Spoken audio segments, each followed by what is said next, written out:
guys, welcome back to my channel. Last week we were talking about autism and our journey with our daughter and everything she's been through.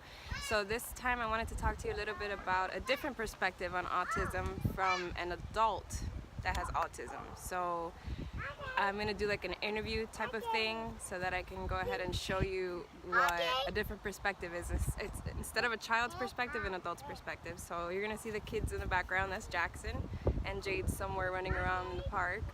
So, babe. Huh? What? No, I'm just kidding. Don't be weird. I'm always weird. Okay, so when I started dating him, actually, when he reached out to me on Facebook, he was talking to me about autism awareness. And it was funny because I came up to him. Yeah. You don't remember? You were. Yeah, that's true. So I told him that my daughter had autism, and then he started like talking about autism awareness. He's like, oh, we should meet up. And then I later found out that I have autism. Okay, so what do you have exactly? So the real story how it really goes is that I hit her that I messaged you on Facebook because I recognized you from high school, and then we were talking, and then you told me that your daughter has autism. So then I was like, oh, cool, like I have autism also. It's a form of Asperger's syndrome because there's many different types of autism. Now in the spectrum, if you go to anybody, what? No, drink. Take the water, puppy. Take the water. So, different types of autism. The autism I have now is not on the spectrum, supposedly. But the thing is is that any type of autism that's on the spectrum will always be autism. Because the thing is that as I'm speaking right now, there's a lot of, I stammer, so I stammer, but then also my anxiety goes to a whole other level than what a regular person's anxiety would be. Right now I'm breathing in such a way that you will never even realize that I'm doing breathing exercises while I'm talking. I've worked on myself since I guess my junior year when I found out that I had autism, because my oldest nephew, and he's 15, he just turned 15 now, and he has autism. And we found out because when he was about 6 or 7, there was something different. It just wasn't clicking. We were just like, okay, what's going on? So my brother and my sister-in-law figured it out and went to numerous therapists, things like that, and now he's exactly the same way as me. I think he has Asperger's syndrome also, because you look at him, you never even guessed it. So, and I found out when I was failing in junior year, my English class, and that was it. But I always knew something was different as a social perspective. But as a kid, what did you experience that you felt different? I didn't pick up on things. Let's say, so I always give this analogy to anybody that's asking about it. Like, you have a circle of friends. We're all crowded around a circle, and we're all cracking jokes. We're like, yo, this is funny, ah! But there's only that one person that's like, I don't get it. I don't get it. But it's not like a regular person, like, no, I really just don't get the joke. Like, I don't understand where the whole structure is coming from. The whole, like, how did we get into this joke? Because I'm not following the conversation. Because my mind is processing everything a lot slower than what everybody else is. So now, it's like I pick up on little words, so that I remind myself, okay, that's the main purpose of this. That's the main purpose of that. That's what's going on here. So that, okay, that's gonna be a joke here. You get, so my mind's thinking 10 things, 10 different scenarios at the same time. If that makes sense. Yeah, because you're processing everything at the same time. Yeah. Okay. Pretty much. So, what was the hardest thing for you? Communication, like as a child growing up? Because I'm trying to get a perspective on what's going on inside Jade's head when she was little. I mean, when she's little now, but when you were little. Is the communication the hardest part, or is the social interaction, being around people, anxiety, Both. expressing yourself? Both. What did you find was the most difficult? It's both, really. Everything? It's both at the same time. The only thing is that it's in reality, it looks like small spurts, but it's really huge spurts of a moment. So like when I first came into to the family's life, Jade didn't have any structure. For autism, you need to have structure some type of way. Why? Because their mind is trying to work up so many different things at the same time. Jackson's hilarious. And so many things. Oh boy. Jackson, get out of the sand. get away from the sand. Come on, man. What are you doing? Hi. Bye. So, sorry. We get a little ADD sometimes, and the kids are doing something funny. Jackson. So, like for instance, like when I was little, my family household was structured no matter what. So, and back then, honestly, autism is not of awareness in how kids and people are getting diagnosed left and right. It's not of where it was back then. I was born in June 30th, 1989. Yes, I'm a Cancer. Ooh. But That's my thing. yeah.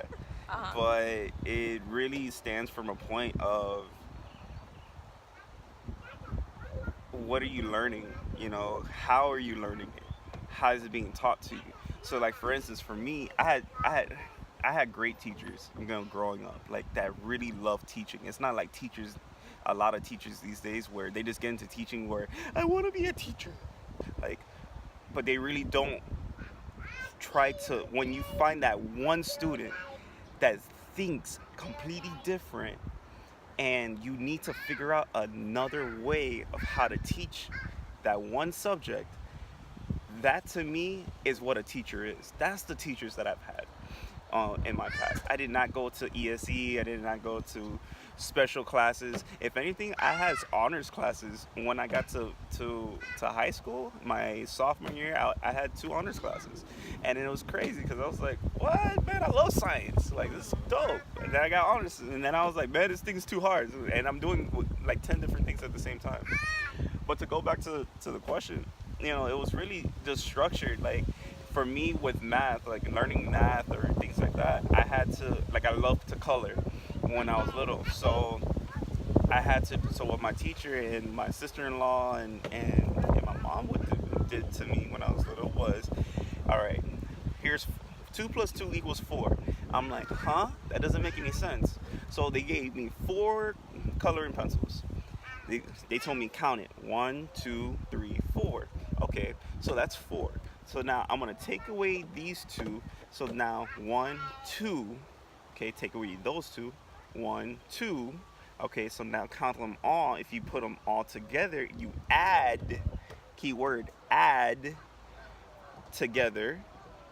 1, 2, 1, 2, 1, 2, 3, 4. 4. Now you learn math.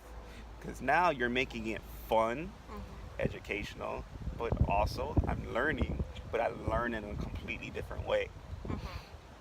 So how did, okay. Now, social-wise, that was like learning once, but social-wise, socially, it was just rough. Like I didn't know how to be social. I didn't know how to do anything. When I went to elementary, I never went to pre-K, so I didn't know what school was. My parents had their own pizzeria business, so then what I did was, Jackson, get away from the sand. Come here. Hey, you, silly. So, my parents had a pizzeria business, and I just always remember being around a lot of adults and making pizza boxes and things like that. But then once I got around kids, when I got around kids when I went to first grade, I never went to preschool, so I didn't have that learning environment or like that social environment for with kids. Because your brother's 10 years older than you are, so you were by yourself basically. Right. So pretty much when I went to elementary, and I'm not saying this will happen to anybody, but myself personally, I lived four blocks away from the school. I knew exactly where my house was. Like, an autistic child knows their surroundings. They know what building, they know specific buildings, colors. They know exactly how far away you went, how many blocks there is. They're always looking out. If you look at our daughter, Jade, she's like that all the time. She knows exactly what's going on around her no matter what. She's always very observant. And I went, and one day I was like, I don't want to go to school. And I think it was like the second day of school, and I was like, I'm out. I went, grabbed my bag, and left my lunchbox with my PB&J sandwich I think I had in there, Ninja Turtles all day. You took your lunchbox. I didn't. I know I left it. Oh, you left it. I took my big book bag, and I went out the door, and I went running. The vice principal caught me across the street, and and then after that, I had to do it. The thing is that my mom never took me out of school. She said, you have to get used to it. So we have the I had to get used to it. mentality. So it was like the mentality of back then, of like the generation of our parents is like, what's autism? Just go to school. You gotta try harder. And then now we have like all this intervention, this therapy. You got the softies. Yeah. That's what it is you got the softies. You got people that like one of my mentors, he comes up with the funniest analogy. Everybody cry that analogy of cry wolf. Oh my God, you hurt yourself. Like, no, hurt yourself so that when you grow older, you know how to take some bumps and bruises. This is life. My mom, she's been working as a manager. Well, after my parents split when I was 8 or 7, she's been working at the same place since I was like 8 or 7, and as a manager. And I went to basketball games by myself. She dropped me off because she had to go to work. Did I want her there? Yeah, but the thing is this: she made me independent. She told me, when you get off, walk. It's on your right. There you go. She made sure everything was. I knew exactly what to do. And what's up, Papa? What happened? Water? No agua. Yeah, she's in the soup. So go on the slide. Let's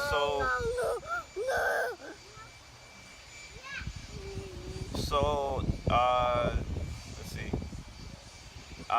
So my mom was very like, she taught anything that my mom did that I can say is that she taught my brother and I independence.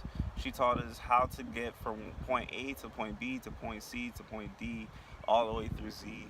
And the difference between how we treat autism now and how even if you were just a regular child back then, you don't have nothing. Get your butt up, let's work.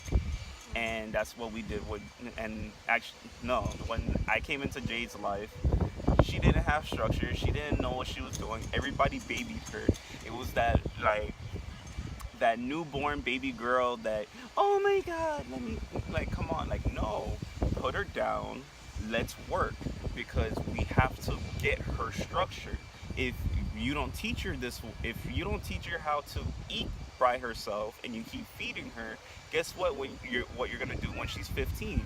You're gonna be feeding her because you never taught her independence. When she tries to go and say, hey, I want to drive a car now, when she's 15 or 20 or 21 or 18, whatever time she wants to drive a car in her life, so that we can teach her, she's not going to learn that first word of, hey, I want to do this, can you teach me? it's always gonna be, oh, can you do this for me? Can you take me to the mall? Can you take me here? Can you take me there? Like, no, go do it yourself. Really, for autism is from what as okay, so for autism, it's I'm high functioning, which means you don't see it. You won't even realize it unless I have the utmost like panic attack, and very rarely I'll have that. I think in the past year I've had one, but if you go to the past 15 years, like yeah, no, 13 years, I've had probably 3 or 4 because I had to research what's going on with me, was research to certain things. As a kid, I didn't know these things. I just I went through it. As a kid, I got bullied. And how did you take that emotionally? Anger. I was angry. I didn't know what bullying was. I didn't know how to react. I got into a fight when I was in elementary. I think I was in the second grade or third grade, and this kid was just bullying me. He's like, "You're fat, you're ugly," like that, and it was getting annoying because he got right in my face. So it was like, okay. So what did I do? I grabbed him by the throat and I started squeezing so that he could stop. And then, security came, all that stuff, put us to the side, and the kid never bothered me ever again, but I defended myself. And that's the one thing is that as for parents, we have to teach our kids to, especially autistic kids and regular kids, how to defend yourself. Yeah, you might get into a fight and then it might escalate to even bigger, but they have to defend themselves some type of way or they're always gonna get bullied. After that, I got bullied in high school, middle school, but in reality, I didn't care for it because they weren't mean. They weren't living through what I needed to live through. Now, some of those guys and girls are either acquaintances or good friends. And we can go from there. Life goes on. That we don't know what we're doing when we're little. Do you see a difference in making friends now than when you did when you were younger? Like, is it easier for you now, or you still have the same amount of anxiety? Depends. If like when I'm at work, I'm at work. I'm trying to make some money. You're in work mode. Work mode is work mode. I'm just trying to make some money. When I'm in a social environment, then You observe a lot. yeah, I say the first like 15. If it's like a weird environment that I'm not used to, like I don't like everyone's talking about stuff that I really don't know or don't understand, then I'll ask questions like, "Oh, what is that? Oh, that seems interesting." Like so I can be engaged. Those were questions that I looked up that if you want to be engaged in a question environment, or not even question environment, that's not even the right word, in a social environment, then you have to ask questions so that people see that you're engaged, so that you can go forward. And possibly make friends. These skills you learned by yourself. I looked up everything by myself. When you felt that you had a difficulty connecting with people? What made you look up these things? Honestly, throughout life, it was just things that I had to look up because of school. Because I went all public schools. There's no special school or any of that. And so you by yourself felt different, and you by yourself went and did research so that you could work on yourself. Yep. You didn't have anyone guiding you. Never. How do you feel that you figured that out? Because you felt the difference? You felt isolated? I knew I was isolated because when I would go to my first day of school every time, I didn't want to stay. Okay. And then when I would go to my first day of school and I went to the cafeteria, I would sit by myself. Okay. So I'm like, okay, how am I gonna do this? And then sometimes my older brother, we're 10 years apart, he was like, yo, so how was school? It was cool. Make any friends? I don't know. Like, I don't know how to make a friend or what it is to have a friend or any of that. Like my first real friend was this kid named Xavier. It's funny, my two first real friends were named Xavier. So when I went to my first elementary, the same school that I tried to run out from, this kid named Xavier, I think Xavier Ellington. We're still friends today. My dog, what's up? No, I'm kidding. I'm just kidding. He helped me out a lot. Like, we were both, you can consider nerds.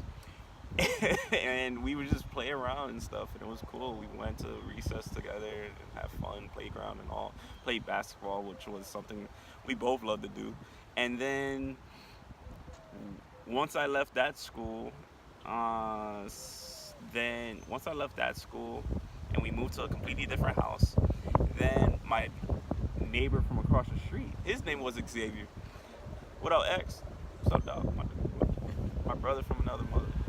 And him, man, we always say this to each other. We're blood brothers, but without the blood, because that I'll do anything for him and he'll do anything for me. Right now, he lives in Connecticut, and we have that special bond.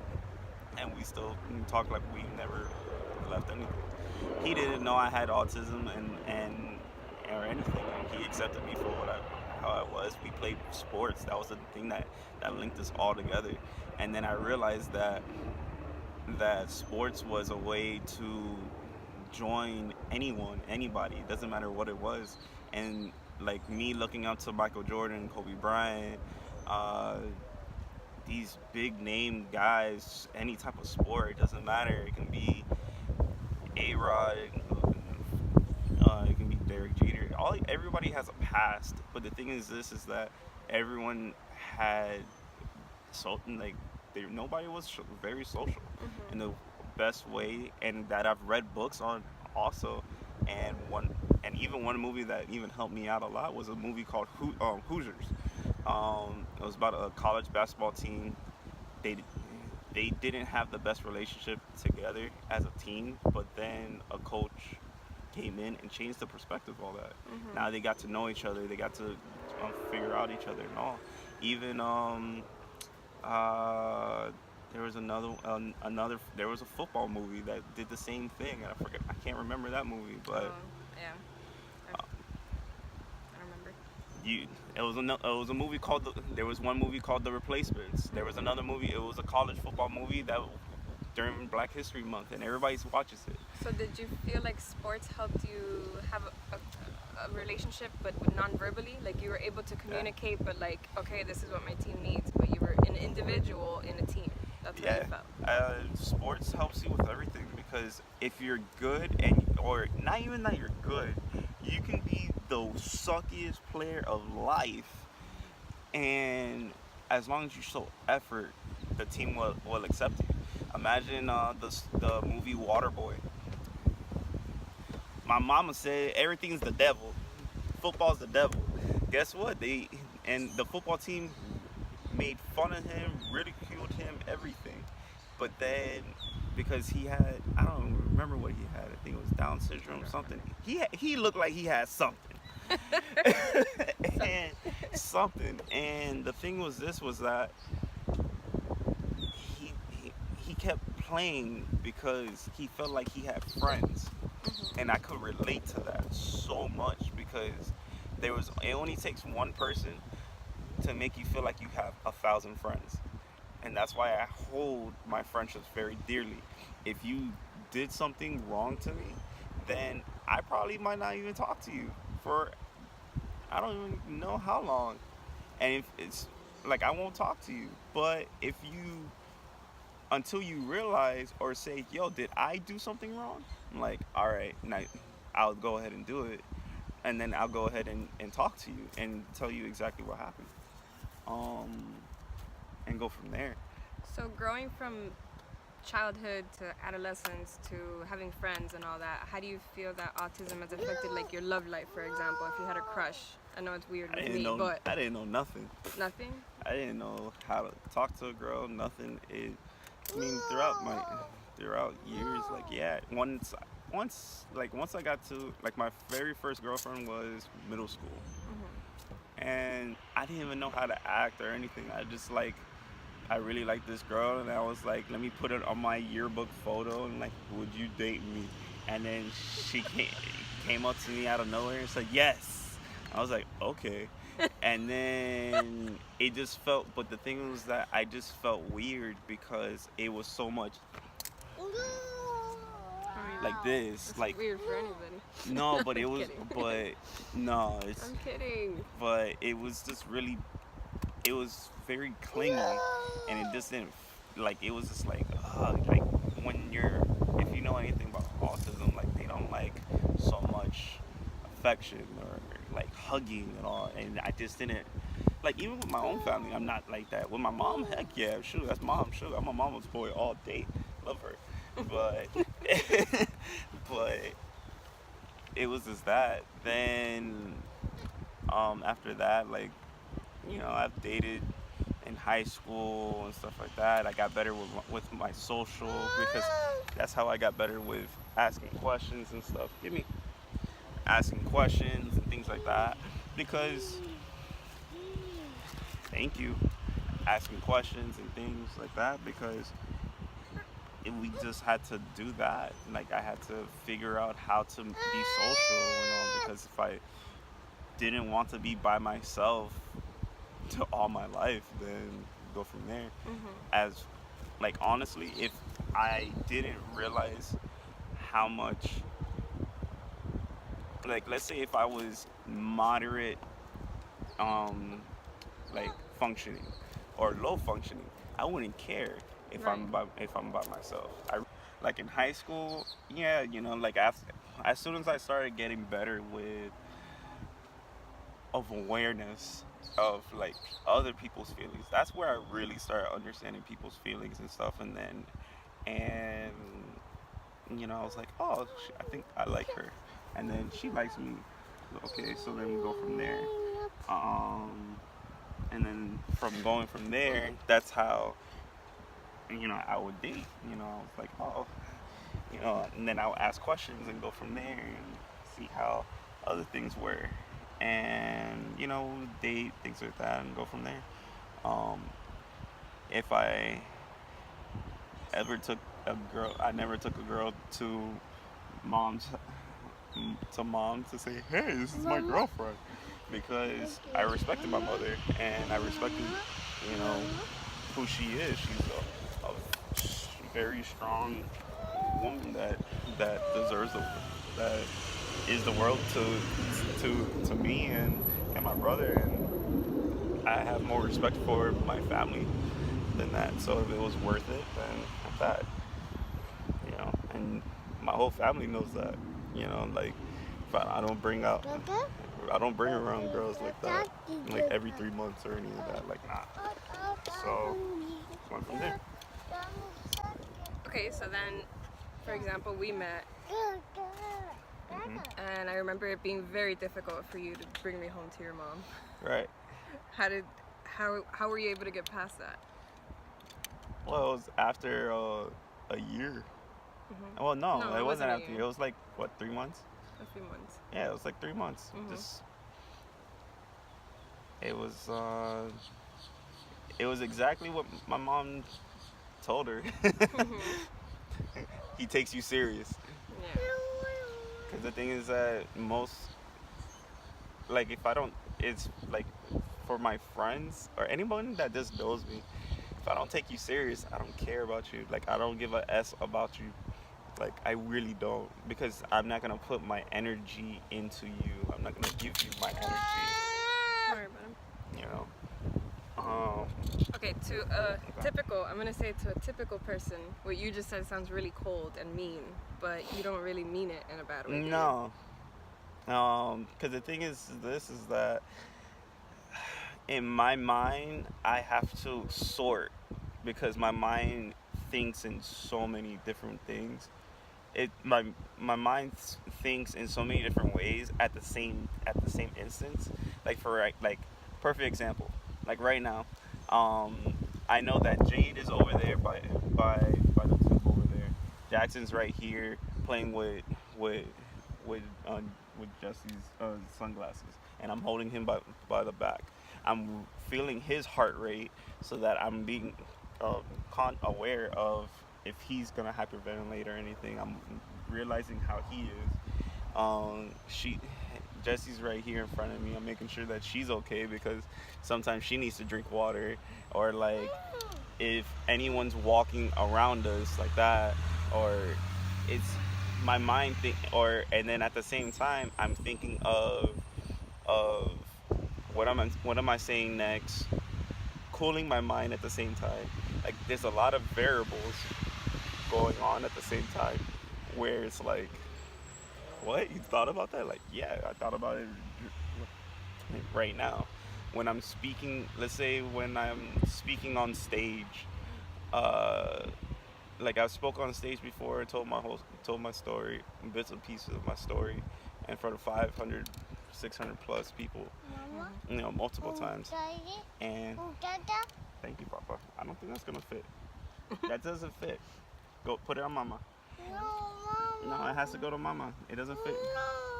And my mindset, and I was doing the video recording and all. Hey, thank you. Look. Whoa. Whoa. Whoa. Whoa. And then, like for that event, I was doing the photography and all that, and my mind is thinking that while I'm thinking of how I'm editing certain things, then at the same time, I'm trying to cool my anxiety. Then at the same time, I'm thinking, how am I gonna speak, or what am I saying at the same time? So a lot of people, they will get so like they'll get really flustered, and anxiety will go off the roof, and they'll just feed into that fear. And for me, it's like I just have to cool myself down. Let's get going, and that's it. It'll be So done. what tactics do you use to calm down? It breathing. Really, it's breathing in through your nose, and if you can't breathe out through your mouth, like in a very low instance, then breathe out from your nose very slowly. But you have to breathe all the way deep till you can't breathe. Like hold it, count to 5, and then release. And you feel like it slows your heart rate, it slows your mind, it slows everything down? In science, someone said your mind, your brain needs oxygen when blood is flowing so much. So guess what? Breathe. It slows your heart rate down. It slows the blood pumping in your body, and it feeds oxygen right into your brain. So now, and then also sometimes if I feel tense in my shoulders, no, Papa. If I feel tense in my shoulders, I'll cringe up, and I'm feeling all these muscles crumble together, and I'm just like, slow down. One of my best friends has taught me that, and he's a physical therapist, and I never thought of it. And he just told me go like this, and I was like, what if I put breathing with it? And I did it, and it releases so many chemicals in your body. It's like, wow, So that sometimes I think if I'm in an altercation, and like if I'm at work and I'm in an altercation and somebody's like in my face or disturb or anything, I try to take control of the situation, or I'm like, I just sing Pocket Full of Sunshine. Literally. If I'm pissed off, and then I'll just walk away and I'm singing Pocket Full of Sunshine, because I'm like, take me away. It's the funniest, stupidest thing ever, but I guarantee you're gonna laugh as soon as you see that moment. Yeah.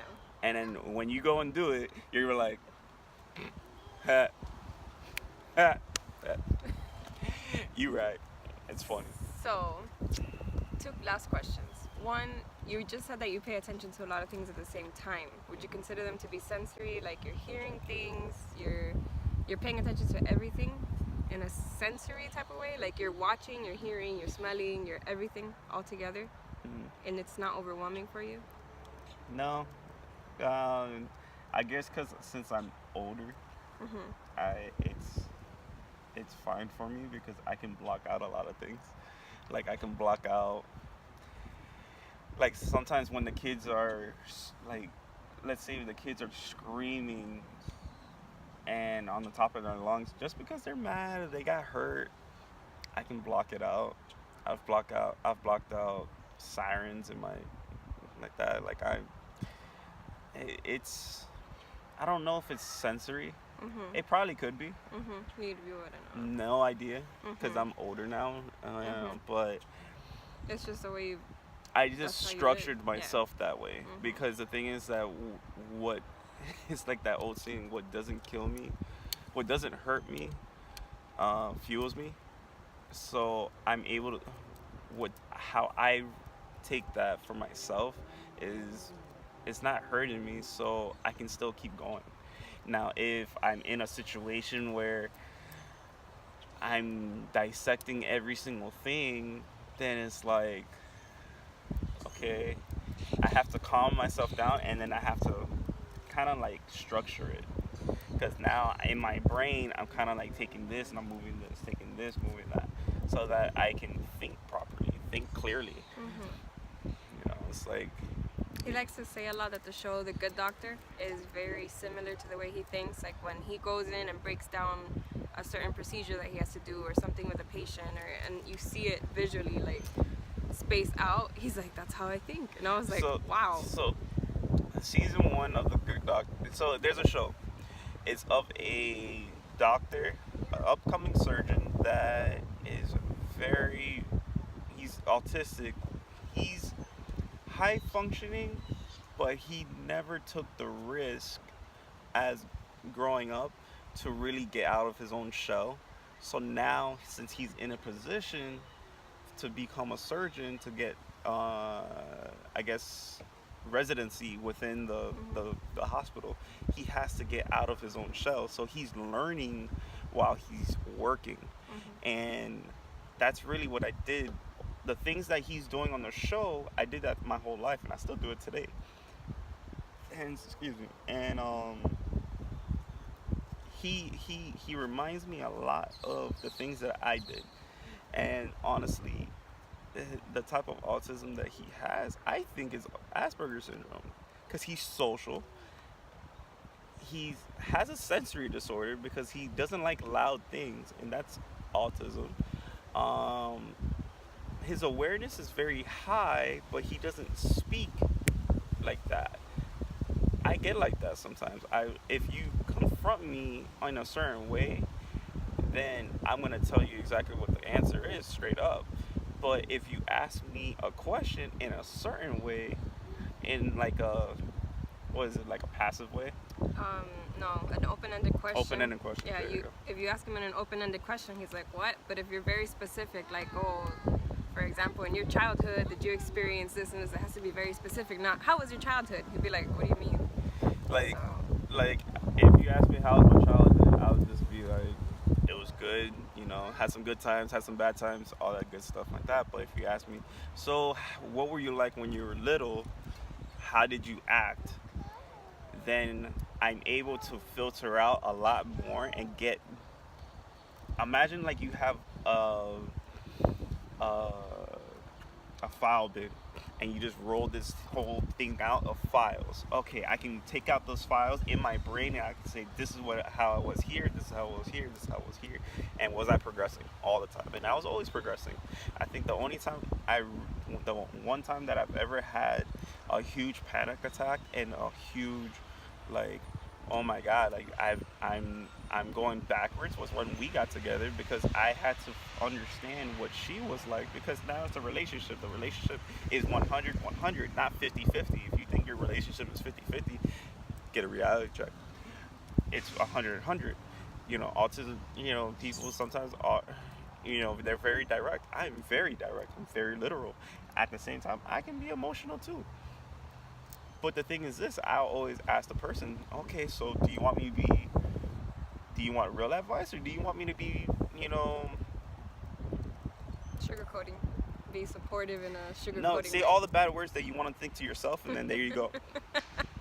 Do you want me to be real? Do you want me to be real? Do you want me to be real? You want me to be fake? Because the thing is that I don't like being fake.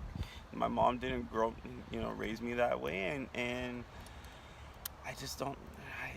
I mean, just that have must to be real. difficult with our society nowadays, because everybody's so sensitive and everybody gets defensive and everybody's offended by the smallest little thing. And I had to learn that in our relationship, because he's very direct and he'll be like, no, babe, you're doing this wrong. And I'm like, why are you criticizing me? Like, I would flip out because I hate being criticized. But it's something that I've worked on, and I realized that it's very constructive of him. It's just, he blurts it out. He'll be like, no, babe, that's wrong. And I'm like, what do you mean it's wrong? And then later I'm like, damn, he was right the whole time. So slowing myself down and not getting offended and not getting defensive, and actually sitting there and pinpointing, okay, this is what he said, now let me grab what he meant by it and not take it personally. Take the emotion out of it. Exactly. I had to take the emotion out of it, make it logic, and then I would be like, oh, this is what he meant. And then to the whole world around us, they could be watching a conversation that we're having, and they probably look at us weird, like, what? Like, yeah, what? We got looks. Like, what is he saying? Like, why would he say that to her? Why? And I'm looking at him like, oh, okay, that makes sense, because I'm flipping my mind around. I'm not gonna sit here and make it his full responsibility to adapt me to his ways, because I wanted to be in this relationship as well. So I have to adapt my mentality as well. And especially having a daughter that has autism, it's such a blessing in my life. And that's what I wanted to get at, was that I have my daughter that is such a blessing, and then I met him, and then it's like, oh, I have autism, and I'm like, what? And to see how well he's doing, and how much he's pushed forward, and how much he's worked on communication, and how well our relationship goes through, because man, relationships can get rocky, any relationship, but when it comes to both of you, like he said, putting in 100 and 100, wanting to communicate. Like, when I'm upset, I close down, and I'll talk, and then he'll look at me, he's like, I'm ready to talk when you are, and I'm just sitting there like, oh, I don't want to talk, but let me get it out. So then I go and I tell him, this is what's going on with me. So we'll pick out the issues going on, and we don't focus on the problem, we focus on the solutions. So no, our relationship isn't perfect, but far from it. But the communication is the biggest part that any relationship can have, and the bonding, and just the understanding each other. And then sometimes when he's upset, I'm like, why is he so mad? And then he can't explain it to me at the moment, but later he's like, look, this is what happened. And I'm like, oh man, that was mean of me, or that was being selfish, or I'll realize that I made a mistake, and we'll apologize to each other. There's no pride when it comes to that, because we're human no matter what. And then you have the autism, and then you have the neurotypical mind, and then you have that clashing, and then you have a woman's perspective, a man's perspective. And then I came from a family that was like all over the place, and he came from the structured, beautiful family. Like, Structured, beautiful family. I love your family. It's just, everything was structured, and everything, mine was just no a beauty mess. in the family, just structure. It was beautiful, shush. So with me, it's very different perspectives, different upbringings. I'm Cuban, he's Haitian Dominican. It's just a mixture of between culture, being raised, autism, neurotypical, woman, man. We're the same age, we went to the same high school, so there we're kind of like the same. I got better grades. We haven't talked about that. Yeah, right. Yet. I had great grades. So I was competitive.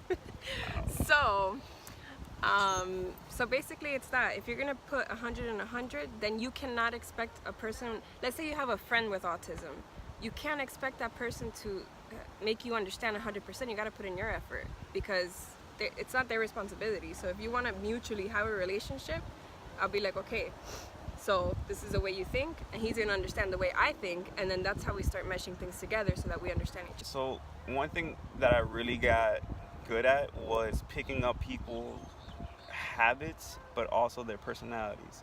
So she can even attest to it, to where I knew what she was going to, I was 3 steps ahead of her when she was going to do something.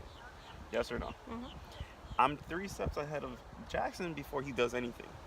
When for Jade is my biggest challenge, because the thing is this, is that I have to be 10 steps ahead of her while she's 5 steps ahead of me, if that makes sense.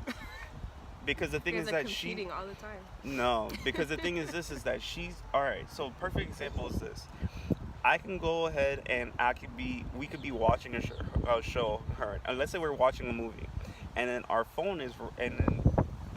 my phone is right there on the counter, and we're so tuned into it, and then Jade's like this, like she's looking at you like to see what you're looking at, to see what your eyes are on, because she wants to get your phone so that she can go on YouTube. But guess what?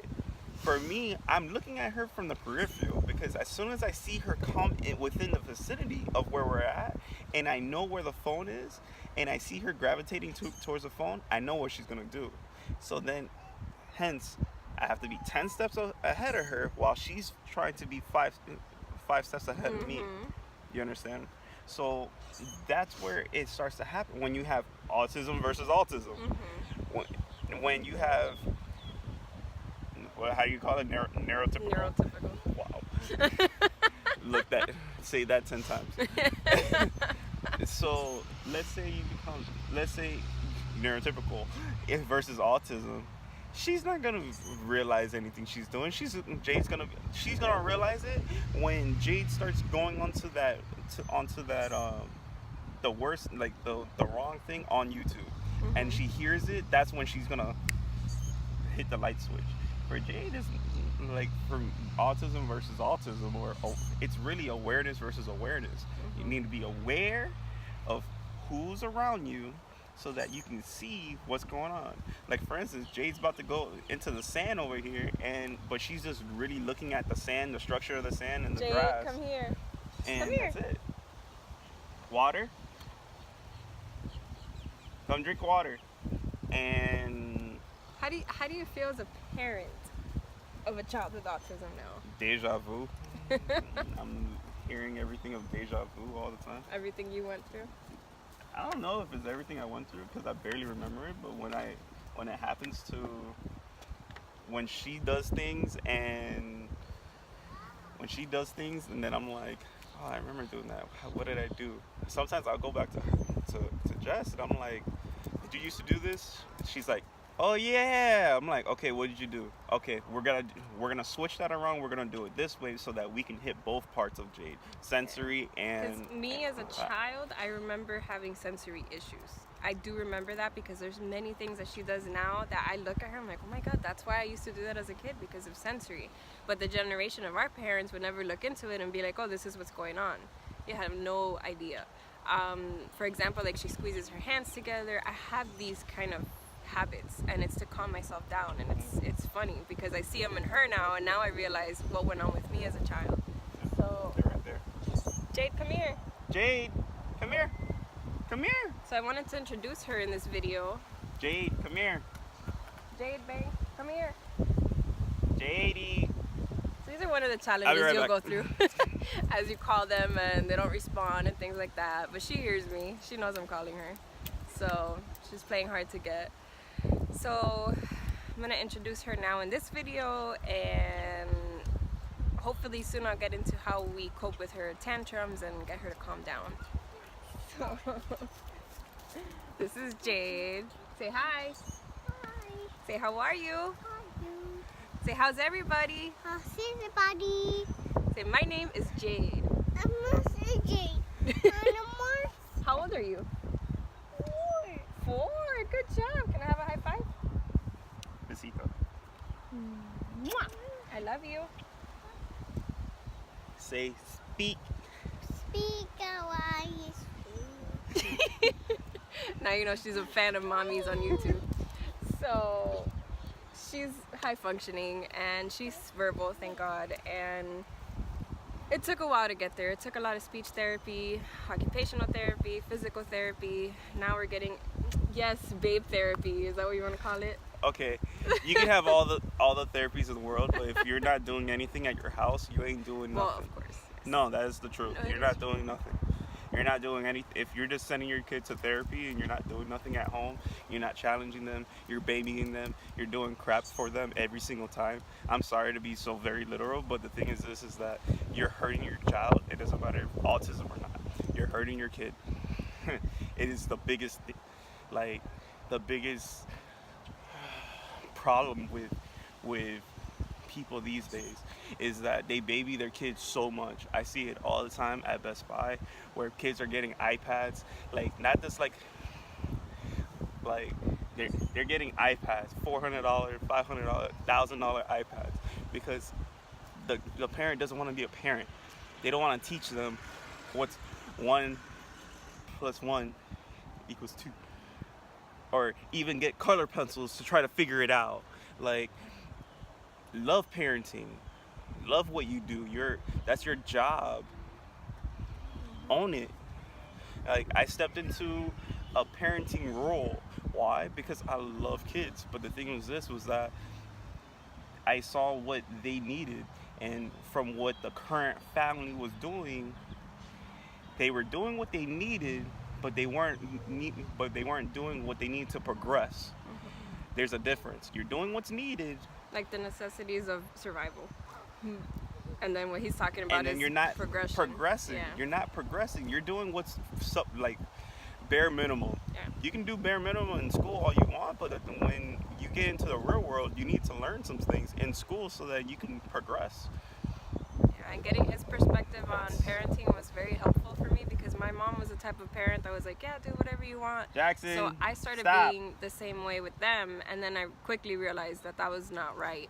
I'm the one that has to guide them, or we now as a unit have to guide the children to do what we need them to do and show them what's right from what's wrong and teach them thank you and please. And it's our job to raise them in our society to be respectful, and it doesn't matter whether they have autism or they're neurotypical or whatever, but it's your job as a parent not to just sit there and let your kid waste their life on TV, on iPads. And I did it. I'm not sitting here criticizing anyone. I did it because I had a lot of depression. I went through a lot of depression with all of the issues that I was going through, but then getting a fresh perspective off of somebody that's not depressed, it was like, oh, okay, so this is what parenting really is. And it's a lot harder than you would think, you know, but it is a blessing, and it is something that you fall in love with once you realize that you're pushing your kids forward. Or if your daughter didn't know something or your son didn't know something and you taught them something new, and they come up to you and say, mama, and they say, you know, whatever you taught them, you have like this pride in your soul. And I never felt that before, and he's helped me reach that with the kids. So it's been a process. And you want to add anything? Subscribe, because guess what? Our series is gonna come up, and I'm gonna be funny. I'm gonna be so hilarious. Oh my god. Why are you hitting my butt? This is my family. Say hi. Say Jackson, hi. say hi. Say hi. Look, say Look, hi. Say hi. Hi. Jade, Come here. come here, mama. Look, go to the camera. Jade, come here. Come here, come here, come here, come here. Come here, come here, come here, come here.